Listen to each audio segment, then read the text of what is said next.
think one has to be humble and listen.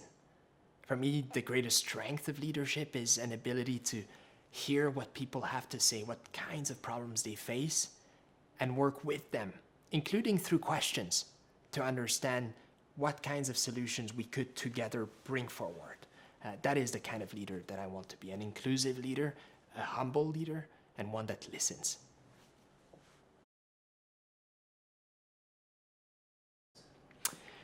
I became a journalist because, well, first of all, because I wanted to become someone who would go out into the world and learn what's happening, about what's happening in the rest of the world. When I was 15-year-old, I saw Hotel Rwanda, this movie about the genocide, and that really shocked me. I wanted to make a difference about the crime of genocide. I wanted Canada to play a bigger role, and so when I was 17, I crossed into Darfur in pitch dark at night with rebels. We crossed into Darfur, and that was my first experience as a journalist. And then I continued to Egypt, Libya, Somalia, various places. So it's been extremely enriching. It's been probably the best school I could hope for. After journalism, I was given a chance to train journalists in South Sudan and then in the Central African Republic, and that was an extremely giving experience for me to be able to help local journalists, Central African and South Sudanese journalists, to navigate the complexities of conflict in their homeland and report about these difficult issues. I've always been someone who wants to take the time to properly understand all the complexity of a given issue. The ability to work with Amnesty International and Human Rights Watch gave me that opportunity, but even more, I was empowered to then use my findings, use what I documented to go and try and make a difference in the life of the people that I met with. Failures, we've had so many. I would consider any time I've gone to the ground, did the work, published a report, and not have had the impact I wanted, I would consider these failures. And so failures, we've had many throughout the years. Yeah.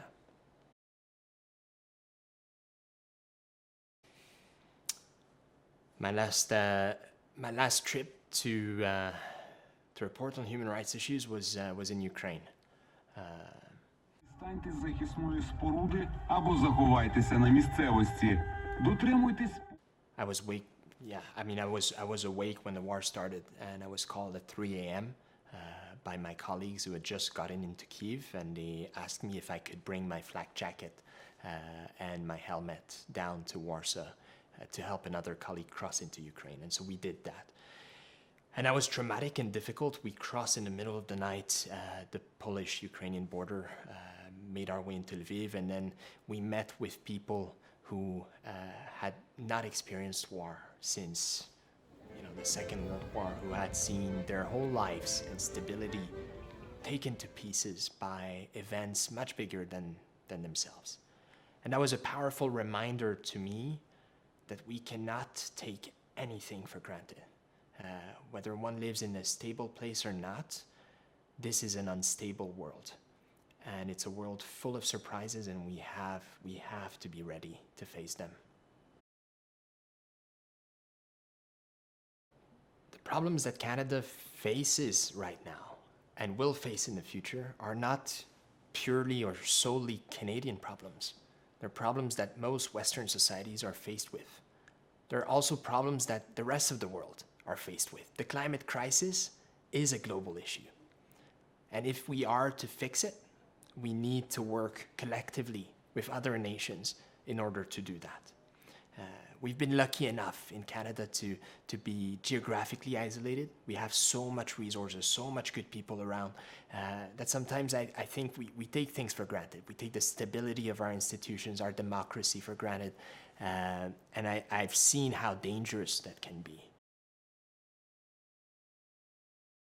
If there is one party in Ottawa that truly understands the gravity of the moment that we're in, it's the Green Party of Canada.